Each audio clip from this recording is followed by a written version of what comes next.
welcome back to the Nerdy South. We have a lot to go over. Y'all know the drill. Each week we give our initial reaction and episode review, and we discuss what's next for the Disney Plus series Loki. But of course, this was the finale. So before we go any further, big spoiler warning for this last episode of Loki and for the entire first season of Loki. We're going to be giving it all away. So if you haven't seen it yet, go back and watch it, then come back and watch us. We got a lot to cover. So let's get down and nerdy. What do we think of the episode, guys? Well, I know Jeremy has a lot to say. I know Jeremy has a ton to say right now. So I'm just going to get one thought in. My mind is blown. They've set up so much. And Miss Minutes scared the crap out of me. Jump scares, baby. She jumped right out of that thing. But we did find out an interesting thing. And I know Jeremy's going to get it. So I'm just going to say this one thing and I'll be done. Miss Minutes cannot be two places at one time. Interesting. Jeremy, hit us with all your thoughts. I know you're just gonna explode. So, I mean, I came into this episode with one of two possibilities. I knew it was either going to be King, because the entire episode revolved around the castle. That's where he had some jump cuts back to the TVA, but for the most part, it was centered around the castle. So I knew we were going to spend a lot of time in there. I knew we were going to get a lot of exposition, and so I knew it was either going to be King Loki. It was going to be some variant of Loki that had taken over and created a TVA to get rid of other variants of Loki, or it was going to be Kang in some form or fashion. So, Miss Minutes comes in and she's talking about it, and then she refers to He Who Remains. And I was like, this is the first time that they've ever actually referenced a galactic being, that, it is not heavily talked about in the comics, but it is one of the most powerful, if not the most powerful being in the Marvel comic universe. So this is the first time, we got a head nod to the Living Tribunal in episode 5 with the face on the ground. But this is the first time that we were actually going to meet a celestial being, like somebody that's of substance, other than the weak ego that we got in Guardians 2. So, the elevator's there, it opens up, and lo and behold, is it Jonathan Majors portraying He Who Remains. And I'm like, at first I didn't realize he hadn't said his name, so I'm losing my stuff over here. Like, I'm losing it, thinking that this is Kang, and then it's just 40 minutes of glorious exposition about his backstory and why he exists and how he came to be.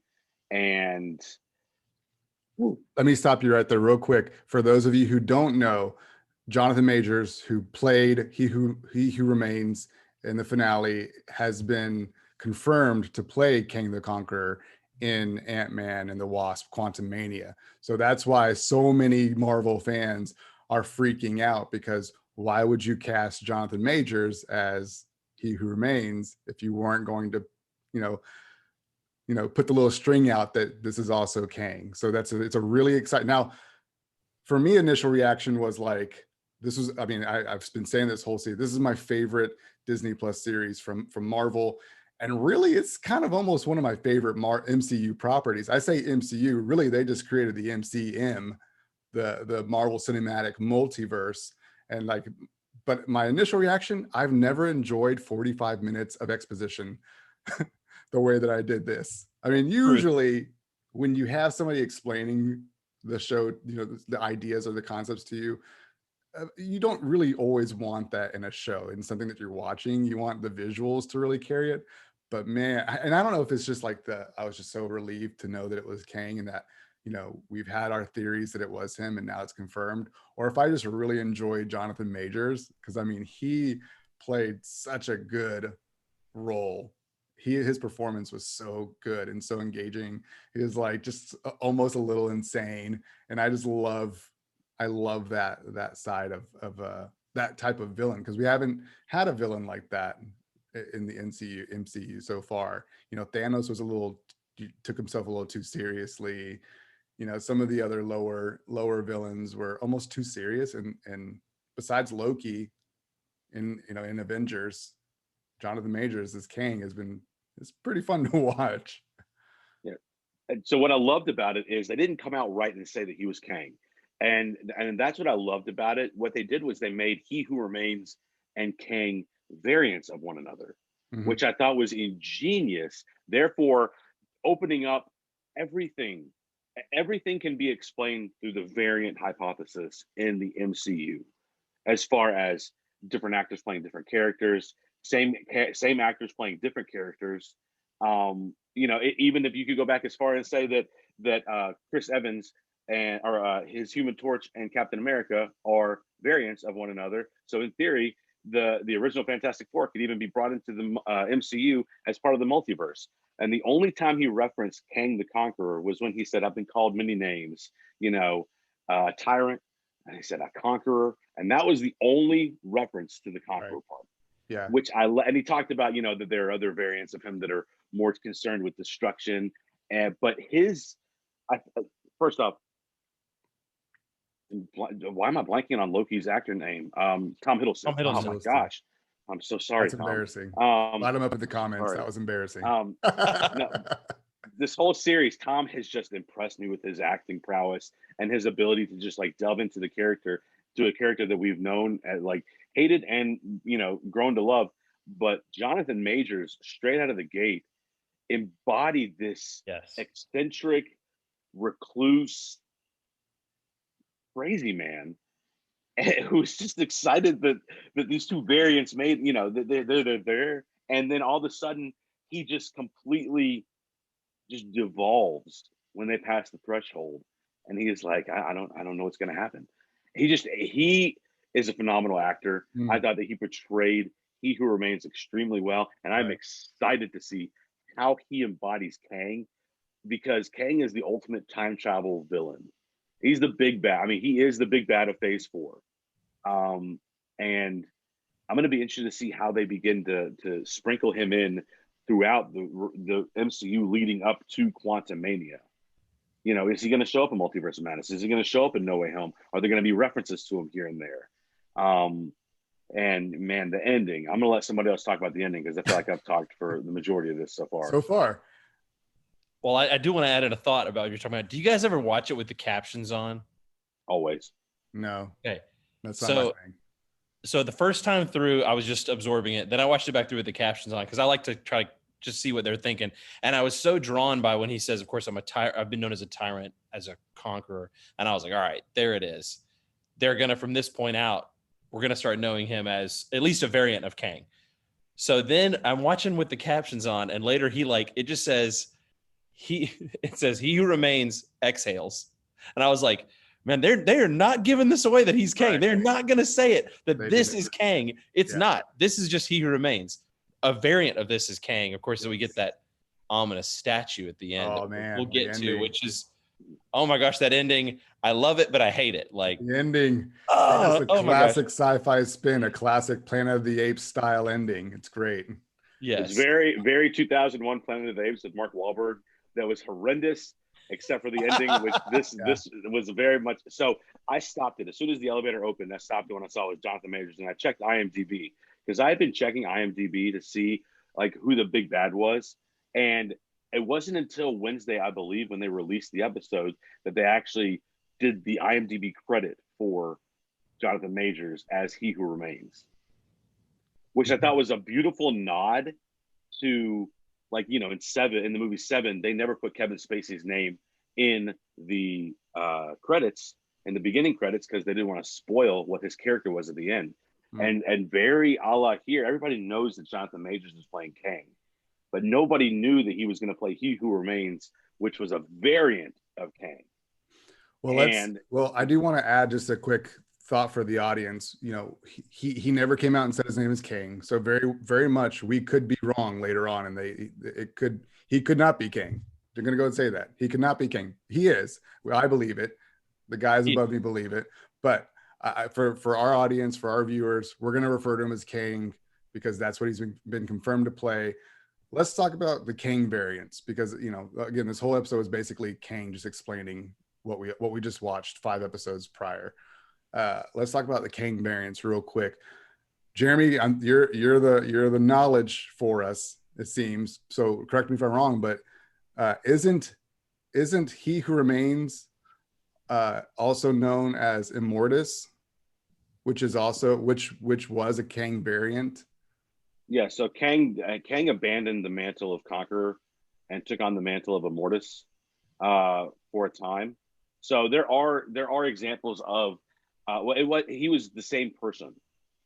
It was not a variant in the comics. I don't believe. Viewers, correct me if I'm wrong in the comments. I don't know it all. But from what I have watched and what I have read, Kang abandoned at some point the moniker of the Conqueror and took on the name Immortus and resided in a very similar castle, in Limbo, and presided over the timeline as a just ruler, similar to how He Who Remains did. He kind of was the He Who Remains really was just the god type figure in Marvel Comics. But what the character that Majors was playing was more akin to Immortus than it was necessarily He Who Remains. Okay. Well, so for the Kang variants that we were introduced to, I have to ask the question: in Kang's story and what he told about the formation of the TVA, right? He says that one variant of himself discovered the multiverse, that there were, universes on top of universes, and the other Kangs of those universes, they all learned how to open the doors to those universes, and they met each other. And there were some Kangs that weren't as kind as other Kangs, and they wanted to conquer, right? That was kind of his very quick paraphrased version of his story. Do we think that this Kang, He Who Remains, is the conqueror Kang, the bad guy that won? Because he never said it, whether it was the bad guy that won or the good Kang that won, the bad Kang or the good Kang. He just said one of the Kangs was victorious, and that's who that was me. So do we believe that He Who Remains is Kang the Conqueror, or a variant of Kang that was good, that's been trying to keep Kang the Conqueror at bay, and because of what Sylvie does, it releases Kang the Conqueror for the rest of Phase 4? What do y'all think? I gotta say, I think it's not, maybe he's not the worst Kang. I think he is more of like maybe the smartest one or the cleverest of Kangs. And I think and then created this timeline to kind of keep all the other timelines safe for the greater good, as maybe Albus Dumbledore might have said at one point. But I think now, because of what Sylvie has done, is going to create all of this madness we're about to see. But it poses the question: is the answer to this problem that has now been created to get back to the cleverest Kangs in one timeline? I don't know. I mean, I know that Marvel, it wows me every time with how they're able to thread this whole thing back together. So I'm excited to see how they get us to Phase 5 eventually, and try to, because I don't think we're getting, like we've always talked about, the universe for Marvel is only ever getting bigger, right? So there's no way that we can get it simpler, but how do we fix this problem while still keeping it polished, right? So I'm very interested to see what happens. I definitely thought we were going to get, we talked about it at the beginning of the show, when we first started reviewing Loki. Were we going to get Mobius on a jet ski? We didn't see it. We didn't see it. We didn't get to see it. What do you guys think? I want to ask y'all about this. There's a moment where Miss Minutes, of course, comes back to Renslayer and says, sorry, had to fix something, and said, here's what you asked for. And then she's like, this isn't what I asked for. She said, yeah, but he thought this would be more helpful. Yeah. She's like, who's he? See you later. Happy reading. Bye-bye, kids. Kind of thing. So I was like, what do y'all think that was all about? So if you look back, Miss Minutes never referred to an individual pronoun when she was talking about the people in charge, or the one in charge. It was the first time that she said he thinks this will be more helpful. And we were saying, I think we said 2 or 3 episodes ago that we think Miss Minutes is really just the muscle, or the gatekeeper for whoever is in charge. So I don't know what she gave her. I honestly think that she gave Renslayer, because Renslayer said, I'm on my way to search out free will. I think that she is on her way to find the Kang, the Kang the Conqueror variant, because Kang is really Nathaniel Richards, who is Reed Richards' son, and so the Kang the Conqueror moniker is what he took on when he began conquering the timelines and the multiverse. So I think, and there, Ravonna Renslayer and Kang are lovers in the comics now. If MCU tries to or decides to go that direction, but I think she went in search of him to um to seek out, because he is the ultimate example of free will. He does what he wants, he travels where he wants, he conquers what he wants without question.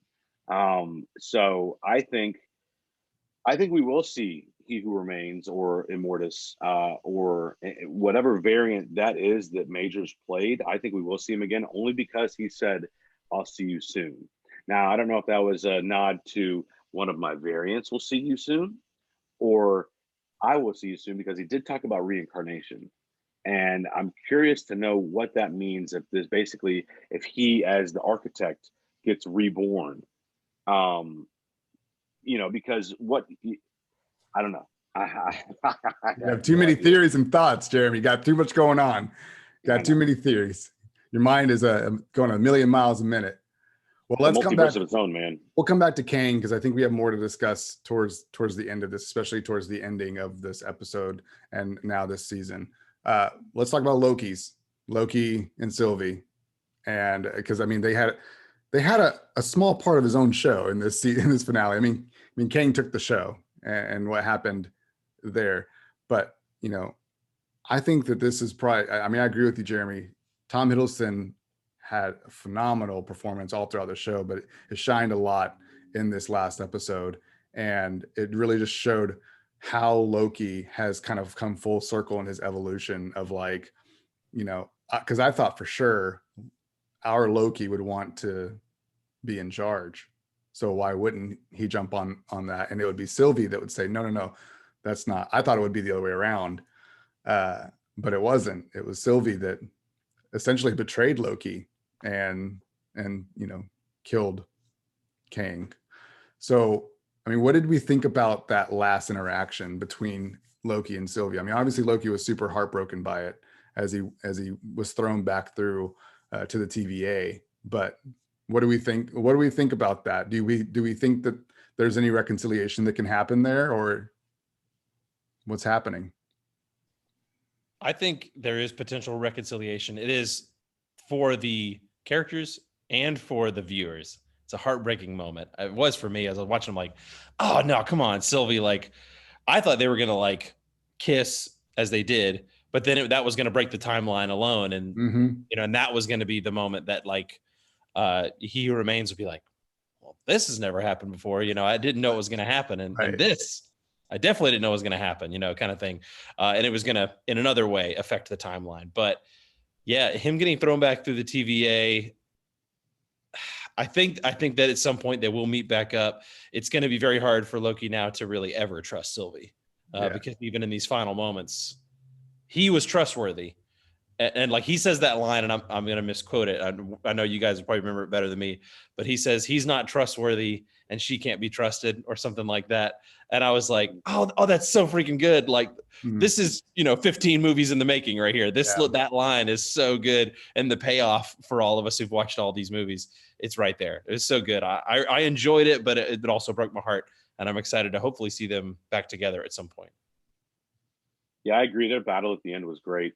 Yeah. The sword play, the power usage, everything. I definitely was sad to see Sylvie betray Loki the way that she did. But she was hell bent. She wanted to destroy whoever was at the end, because in her mind, they're responsible for her sadness. Although I did think that she would jump when Miss Minutes was at the very beginning, and she was offering them exactly what they wanted. Part of me wondered if one of them was going to say, "I'll take that," and leave one of the other ones behind. But it was definitely tough. Yeah, I think that the trust is broken there. The little bit that Loki probably had with her, and the bridge is burnt. And so I'm going to be interested to see what happens to her, because right now she's stuck. She's stuck there. Well, I mean, she's got the stone. He Who Remains is his weird time stone. Which side note, that was an awesome little thing. He just threw that little clay out, and then it just started like morphing and making Yeah, all that these was things. really cool. But yeah, I'll be interested to see what happens with her. Let's talk about the TVA when Loki gets thrown back to the TVA, because I want to get you guys' opinion on why is it different. Well, I think in order to talk about that, because that's the very last thing we realize, right? Okay. I think before we can talk about that, we kind of need to talk a little bit more about He Who Remains, Kang, and what he is doing, right? This Kang that we met, this Jonathan Majors character in this finale, what is he doing? Because I think what I learned most about this was, and he says one thing that I think is very interesting. He says to Sylvie, "I'll see you soon," which could mean a lot of different things. But he also said earlier in his exposition that that he's just going to end up back where he was. No matter what he does, he's going to end up back here. So I have to. Here's what I think. I think that, well, that, and then also the way that they portrayed time from Kang's perspective, I think is so interesting. And that, because what they say and what Kang says is that he sees it all at the same time. It's all in front of him, happening at the same time. Now, we would think of that as like, it's all right here in front of us, like a screen, and you can see everything happening, but it's in a circle around his fortress, right? And I'm sure y'all noticed where his fortress is, and the blue line around it is time, is the sacred timeline. You could see it branching towards the end, but it's cool to think like that's how he sees all of time. And when you think about time as a circle like that there really is no end to it. And so if what he's saying is true, then Sylvie killing him probably only had him reincarnated back to where he came from, and then it just starts over again because it's a loop. And so what that tells me, and the other thing that I realized about this was that for a long time I thought, okay, he combined all the timelines into one timeline, but that's not exactly what I think happened. It's more like when you take a bunch of thread and you braid it together. It's not that it just forms into one timeline. It's still all the same timelines. They're working in unison. They're working in harmony. There's no crossing, if you will. So I think those are some really key things to think about, is that He Who Remains, Immortus, if that's what his moniker is that he's decided to change it to, he wants the loop to continue, right? He wants the loop to continue. He wants the TVA to continue. But Loki is thrown through one of the portals back to the TVA, Jeremy, to your point, and it's different, which is not the same TVA that we're used to, especially, and we know that for two big reasons. One is Mobius doesn't know who he is, and of course the statue at the end of Kang, or of He Who Remains, instead of the three timekeepers, was the two big tells that, well, we're not in the right TVA, or something changed. So what do y'all think, Jeremy and Grayson? Do y'all think that the TVA changed, or is it a different TVA? Is it a TVA from another timeline? It can't change. So the reason I say that is because it goes against the logic established in Endgame when it comes to time travel. Because Loki got sent back to the TVA. Therefore, the TVA was existing in his past. Because he came from the TVA, so he got thrown back to the TVA. Okay, and so things that he would have had to been sent to a different timeline TVA, not his timeline TVA. I agree with you, and I would say why does the TVA exist? Because He Who Remains makes the TVA. So I think this is literally just that loop you were just talking about, Joey, about how we have He Who Remains has built another TVA, because as he entered the TVA, we saw the timeline and all of it was branching. So it is that loop. It's just He Who Remains has decided to do the TVA a different way, possibly, right? Like a different take on it. But the multiverse or the sacred timeline is still getting completely screwed up, and that's where the multiverses are going to start to appear, and that's where the other variants are going to be more free and available to get out and create more havoc. I think that's where we're going to see the Conqueror version. Here's a theory that I want y'all to think about. I think that Kang was lying about a lot. I mean, the guy made the TVA. He keeps the timeline in check. He's the one that has been sending people to the void. He's the one that reigned in the Goliath. I don't think there are variants of Kang. I think there is one Kang. I think it is the man that we met. He is the only Kang. There are no variants, and all he needed was somebody to kill him. But nobody could make it to where he is except for the two Lokis, Loki and Sylvie. And it was their power because we saw they created that shoot up Nexus event. And I'm sure that Kang sat there and said, look at that big branch that just jumped up. I think they're going to be the ones that really release me out. That's going to be great. Or perhaps he was trapped at the end of time by a greater being than him. And when she finally killed him, when Sylvie killed him, he was released, and he was able to change whatever he wanted to change. He didn't need the timekeepers anymore because he is the timekeeper. That's what I think. I think there are no variants of Kang. I think he is the only Kang. I have two thoughts on this. First of all, that makes me think of a Jet Li movie where they're traveling through all the different timelines, and all the Jet Li guys killing all the other Jet Lis so you can become even stronger. And there's two super strong Jet Lis. But anyway, so maybe there's two Kangs. That's all that's left. Or maybe there's just one, and he killed all the other ones, and now he's super strong. But I also think of this. You said like somebody keeping him in the end of time. So I was having this question the whole time. Are we in the quantum realm? Time moves differently here. We've been told that the entire time we're talking about the TVA. I feel like we are in the quantum realm. I feel like all of TVA and where he's staying, that castle, I feel like it's in the quantum realm because that's like the gateway through time. What are you guys' thoughts on that? I think it's definitely possible. I'm a firm.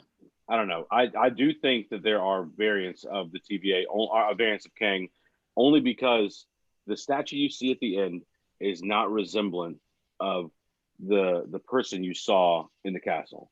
He had headgear on. He looked like Kang the Conqueror. He didn't have any headgear on. No, he didn't. Go back and look again. He had no helmet. He had no helmet or anything on. Kang doesn't have a helmet. It's like a very smooth, skin-fitting thing. Yeah, but you just see his face. He didn't have that. If you look at the statue, I thought that was just his hair.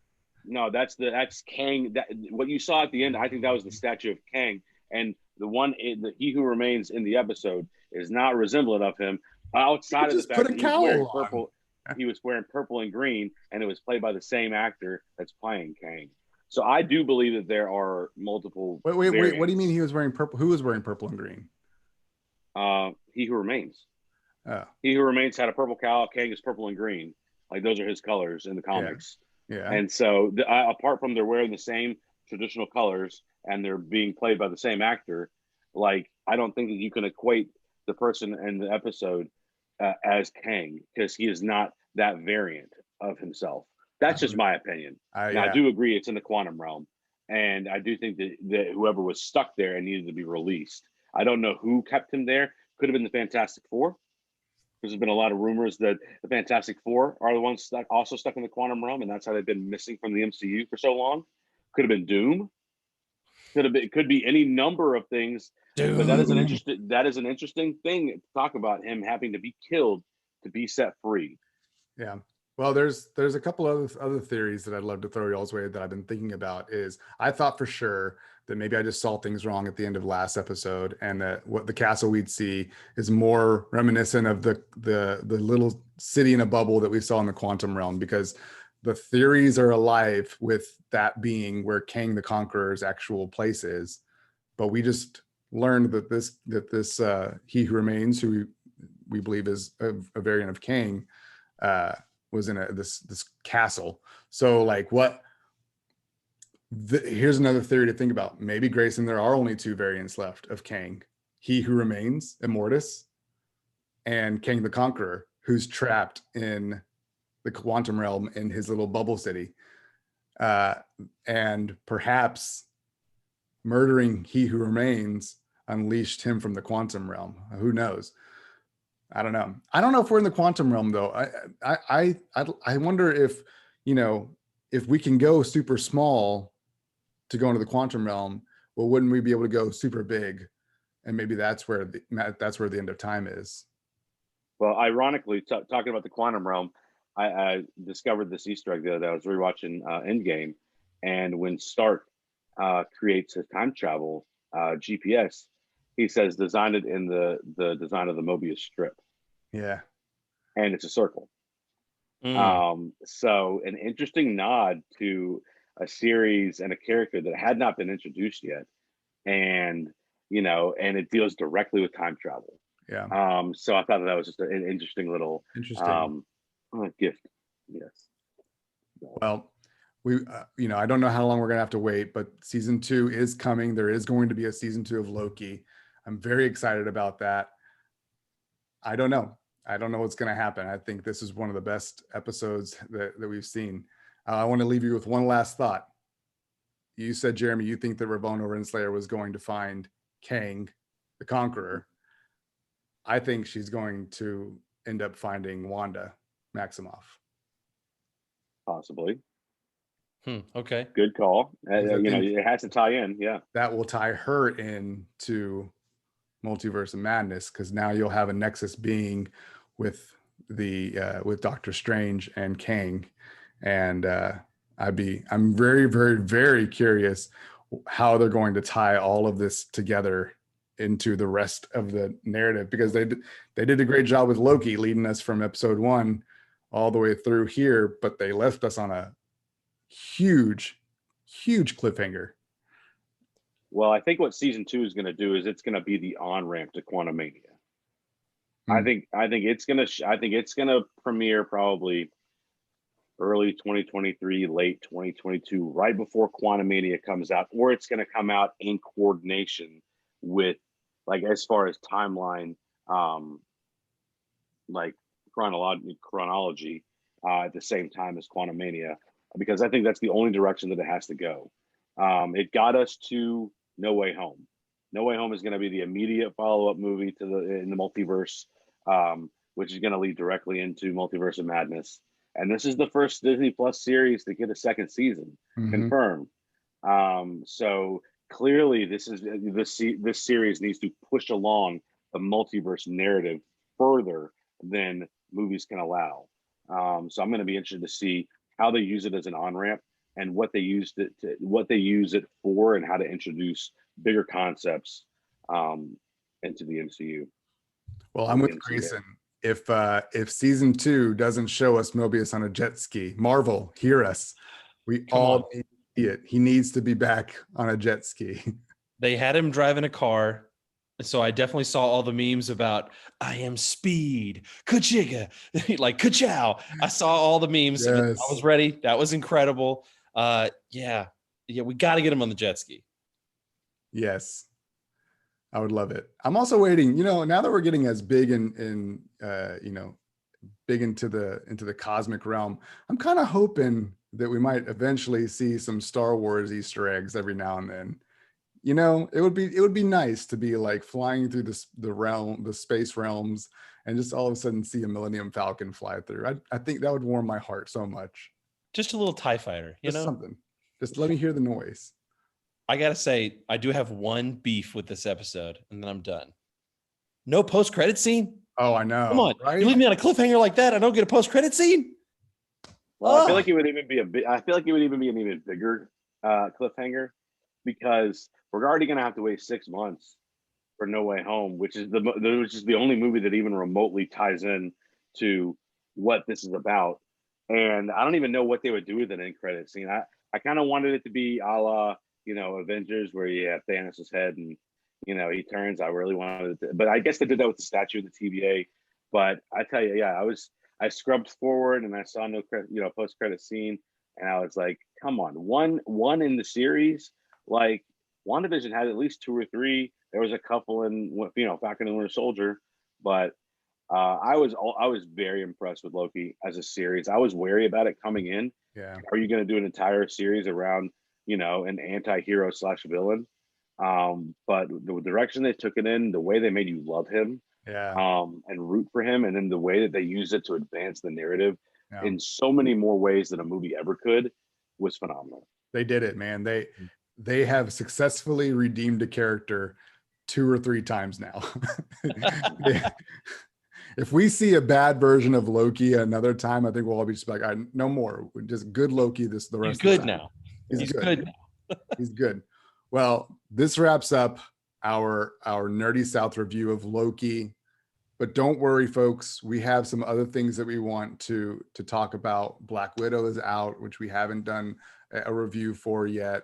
And the series What If is coming out soon from Marvel that I'm really excited about. I don't usually get too excited about animated series like this, but it looks really interesting. And I think they're going to pull some of what happened in Loki into What If, because they've waited very strategically to promote it and now air it right after Loki. So that is the next Marvel show on Disney Plus that's going to be airing. And yeah, it's an exciting time for Marvel fans. Definitely. It's been a fun season. Like Joey said, we're going to be back with many more Marvel reviews, other nerdy reviews. So we don't just do Marvel stuff. We just have to wait for DC to catch up and actually come out with something good. And we'd be more than happy to review it. That's right. And we got to wait for Star Wars to come out with their next few things. I'm sitting here chomping at the bit. We started the show a little too late to do the Bad Batch, which I'm loving so far. But, we got Book of Boba Fett coming towards the end of this year. Mandalorian season 3 will be coming next year, hopefully. Don't know. And a whole slate of Star Wars stuff coming to Disney Plus as well. Some new movies coming out. So great time to be a nerd. That's for sure. I did read an article that said Kathleen Kennedy is batting around the idea of decanonizing episodes 7, 8, and 9. I'll take it. I could do a whole episode on my theory about how that could play out. But they should let Abrams do an entire trilogy all by himself and just let him have full reign over doing it. Because episode 7 was good. Anyways, we can get into that another time. Oh yeah, they should let him definitely do it. You can't say that and not let me drop 2 thoughts on that. All right, Taika Waititi bringing the next trilogy is going to be incredible. And I'll take a Christopher Nolan Star Wars film if they'll let him have one. Come on, baby. That would be incredible. So it had to very be excited travel or something about time, but it'd be incredible. Yeah. Guys, don't forget to comment. Let us know what your favorite part of our show is, how we can make it better. Don't forget to subscribe, tickle the bell, all those good things too. That's right. And if you enjoyed this episode, hit that like button. Don't hit the thumbs down. Nobody does that. Well, 2 people. Only. Who hits every thumbs time? down? Hit the thumbs up, man. That's all you got to do. We really enjoyed it. We look forward to the next one. So subscribe to the channel so you can get up-to-date content, and we will see you guys next time. See you next time. See ya.